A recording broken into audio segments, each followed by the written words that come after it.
take my clothes off, got everything on display. She takes hers off, I'm liking what I see, and then she pulls down her pants and I no longer like what I saw. I don't wanna fall, rather just ball. I feel like a dog, fuck her once and don't call. She won't get a call back, no she want my rags. Little bitch get back, no we ain't cool like that. She wanna eat off my plate. Yep, that's me, laying alone in my dorm room on a Saturday night listening to the Canadian cornball himself, Drake. You may be wondering, how did I end up in this sorry state? What could drive me so low that I dip the ice cubes of my feelings into a champagne poppy melody? Whoop, that's a long story, kid. A long story about my terrible college love life. But before we get into it, we gotta go way back. Not that way back, nigga, damn. High school, the place where all the popular people peaked, and for everyone else it was absolutely mid or dog shit. If you enjoyed high school, you're either a bully or a mutant. See, where I went, everybody was concerned with busting a nut and finding love. Me, on the other hand, I just cared about playing games and hanging with my boys. You see, having a girlfriend in my school was like a status symbol. If you had one, dudes envied you and other girls respected you, because if you're desirable to at least one person, you must be desirable in general, I guess. Regardless, to say I was not very romantically inclined. Hell, there was this one time this girl had her friend ask me out before summer break. I figured, sure, why not? A girlfriend would be a nice accessory to flaunt around, only I completely forgot we were dating over summer and kind of ignored her calls and spent most of it just gaming with friends. And when school started back up, needless to say, her friends took umbrage with me and she was a bit distraught, and I ended up getting jumped and my ass beat in the hallway before first period. Girls were not on my mind, but the funny thing is girls kept wanting to get with me, which I ain't no handsome Squidward, but I ain't no Nigel Thornberry head ass. But it also perplexed me because the monopoly on women in my school was ruled by the jocks and the wannabe SoundCloud rappers at the time. So I'm thinking one of the jocks or some of them, somebody got tired of those brawls and just started lobbing their leftovers to the rest of the general populace. But regardless, I kept getting harassed. Now, listen. There's a point to this. I'm not just bringing this up to pump fake or flex, believe me. There's a point I'm trying to make that's definitely going to be relevant later. I had the mindset that I didn't want to be with anybody.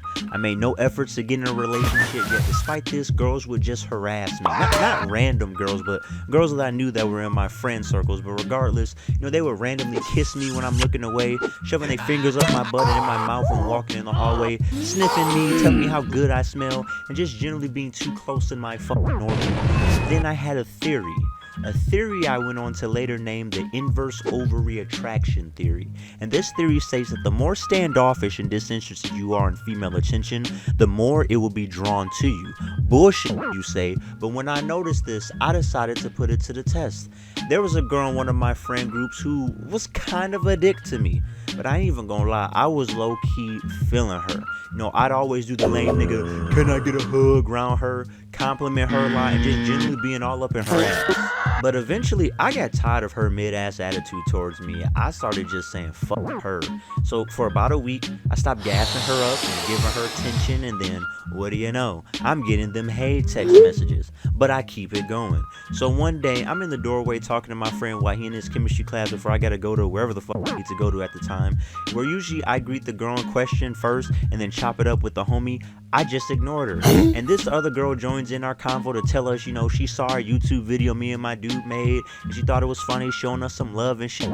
And then here she comes, just says nothing, and gives me a hug and says hi.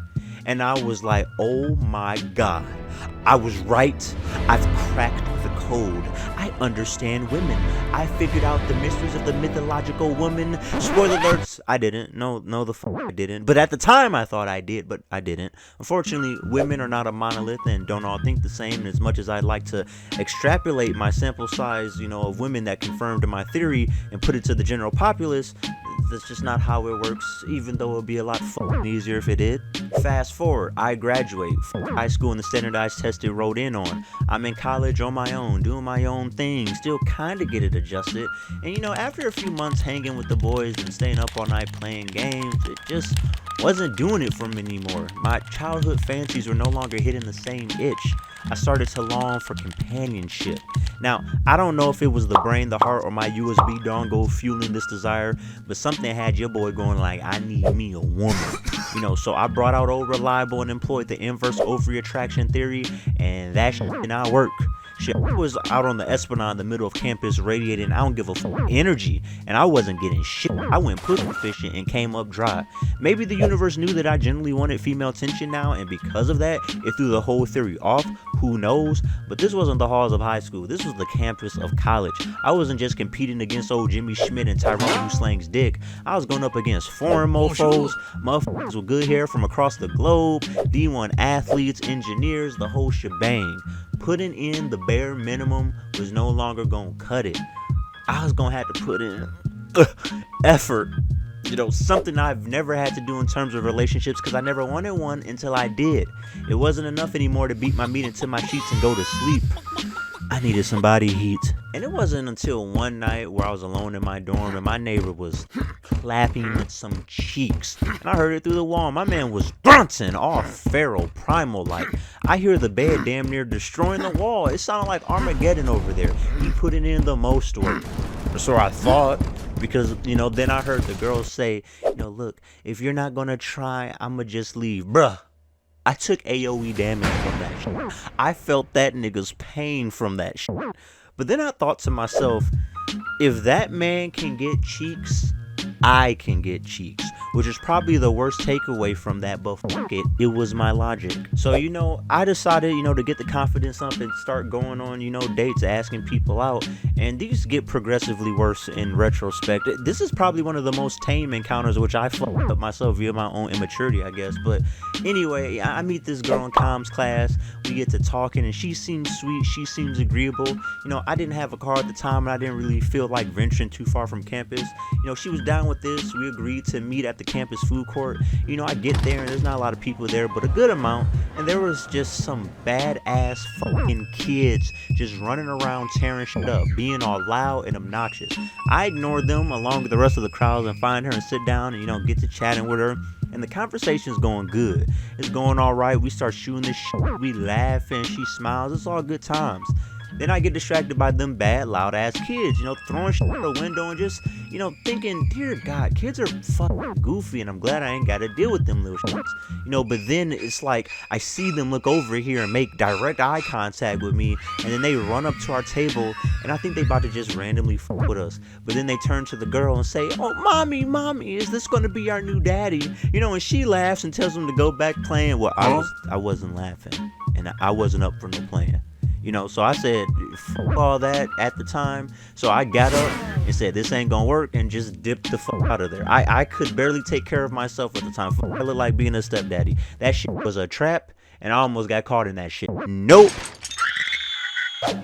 Try to hit it up again. I meet this chick at one of the campus anime clubs. She was a little cute 4'9" thing, shortish, but just small and petite. I could fit her in my pocket. Of course, we started bonding over anime, particularly how we both thought Rock Lee was the GOAT and should have been the main character Naruto, but that's a combo for another video. But we decided to hang out more and start semi-dating.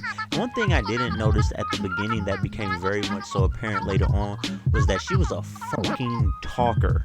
I know I blab, good Lord knows I blab, that's the whole point of my channel, but this nigga had the gift of gab that would drive you mad. She was the kind of girl that held the whole conversation herself, required only a or from you, and she'd always bring up Harry Potter at the most random of times. Like, everything to her wrapped back around to Harry Potter, but I dealt with it, which was fine for me, because, women love good listeners. Most women just want a dude to listen to them fucking babble about whatever, really, and I figured I could do that, and maybe, just maybe, it'll go somewhere. So one night, she come on over to watch Howl's Moving Castle, some Studio Ghibli joint. We snuggled up under the covers, we shoulder to shoulder, all cuddled up, and look, nigga, my neurons were activated, alright? Your boy was on hard mode, alright? She came over to Netflix and chill. It's all dim and sleek, and I'm ready to clap some cheeks, So I look over and, give her that look, and she looks at me, and then just mentions how this scene reminds her of a scene from Harry Potter and the Goblet of Fire, and I'm like, oh my fucking God, not now. I'm on hard. Fuck Harry Potter and this goblet. I want you to gobble on this Harry Pot. And she keeps going on and fucking on, and I got deflated, bro. I felt the energy leaving me, and I just got weary, and she kept going and going. Fuck, the movie's not even on at this point anymore. She's still going, and eventually I just fell the fuck asleep. I tried to hold on, but I couldn't. And then I wake up to my roommate fucking tapping me awake, and I look over, and her ass is gone. And I'm like, what the fuck happened? And he tells me he came in around 2 a.m. and saw her in my bed still talking. He ignored it, gave it a minute, but when he started to get ready to go to bed, he asked us, air quotes, if we could be quiet or take it outside, and she took the biggest offense to it, apparently saying we're having a good conversation, just wear your gaming headset, we're not even talking that loud, and a big argument fucking happened, and he kicked her out. I'm getting all this info from his POV, and honestly, I don't give a fuck. I'm glad that she's out. And it's saying that she was doing all that talking, didn't even realize I was fucking asleep, just babbling. How self-absorbed. And I'm like, that wouldn't have worked anyway. All right. When my roommate said sorry and blah blah, I just cut him off and said thank you, and just went back to fucking sleep. Now at this point, I'm trying to think, do I want a deep, fruitful connection with someone, or do I just want to fuck? I'm a late blooming ass nigga who doesn't even know what he wants from his emotions, so I consulted my resident pussy whisperer friend Roch, who gets more ass than anyone I knew at the time. I told her my struggles, and she said I should try it. I say try one. She says just fucking. I should find someone that's DTF. I mean, it's a college campus. I can find someone and just go from there.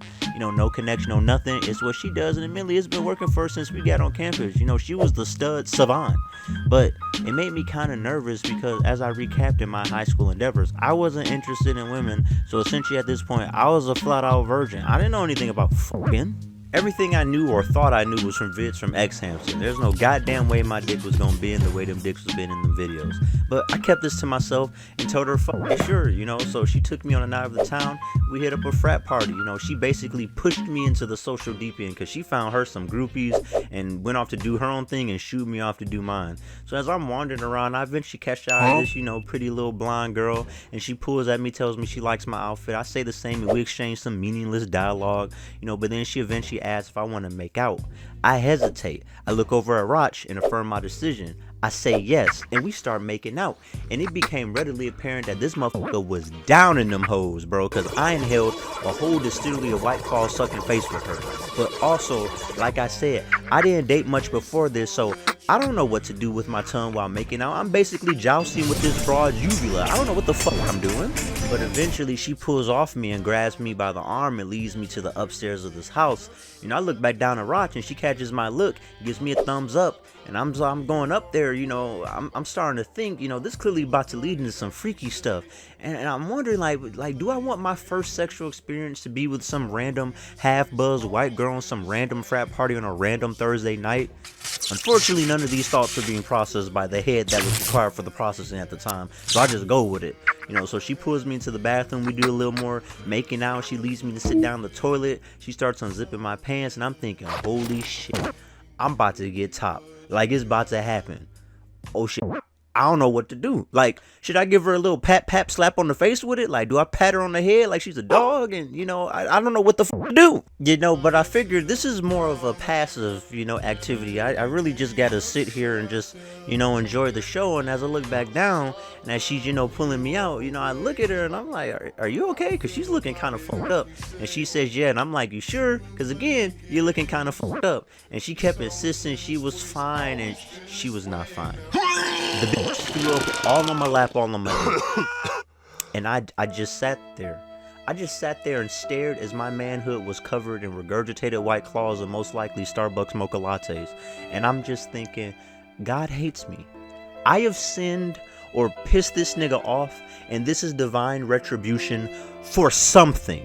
So I just defeatedly stand up, dick dripping white girl batter, and just walk over to the sink and wash myself off. And I think I started crying a bit too, like one tear just dripped from my eye, because I was like, why? Like, I want love, can't find love. I want to fuck, can't fuck. This is madness. And I hear a knock on the door, and Roch bursts in, acting all happy like she was interrupting me and thought she was being a troll. And then she just sees me in my defeated, goopy, dick-stained state and just stares at me. looks at my dick, back at me, then at the white girl, then back at me, then back at my dick, then back at me, and just asks, is it time to go home? And I'm like, yeah, it's time to go fucking home. Now, you may think that I've just given up, but I did not. After taking a long-ass hot shower and scrubbing thoroughly till the skin fell off, I took the advice of old Rocky and kept on going with the punches. So I basically used Roch as my own DTF dispensary, and I asked if she could put me on with any girl she knew, preferably not studs, so I can continue to try out this whole fuck without emotions thing.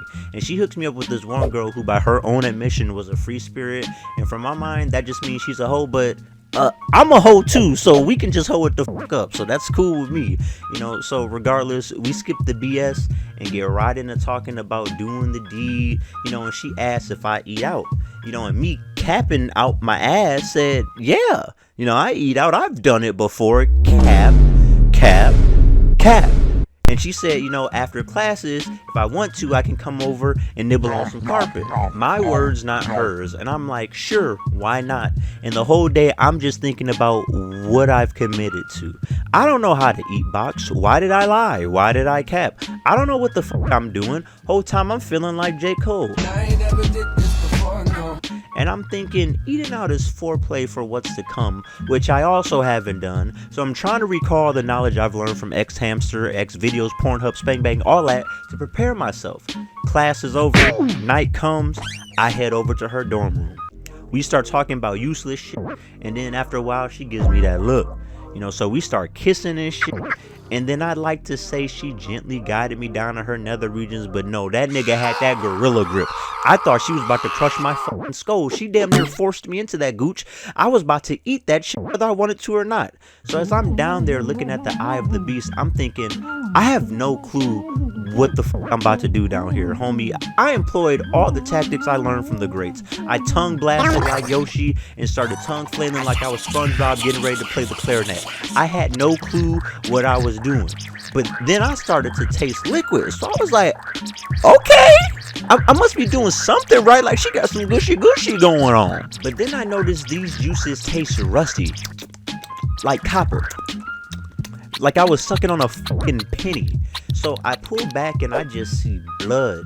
It's just all down there, all around my mouth, and I'm like, no, the fuck. And she looks down and says, what's wrong? And goes like, oh, yeah. So does this mean you're done?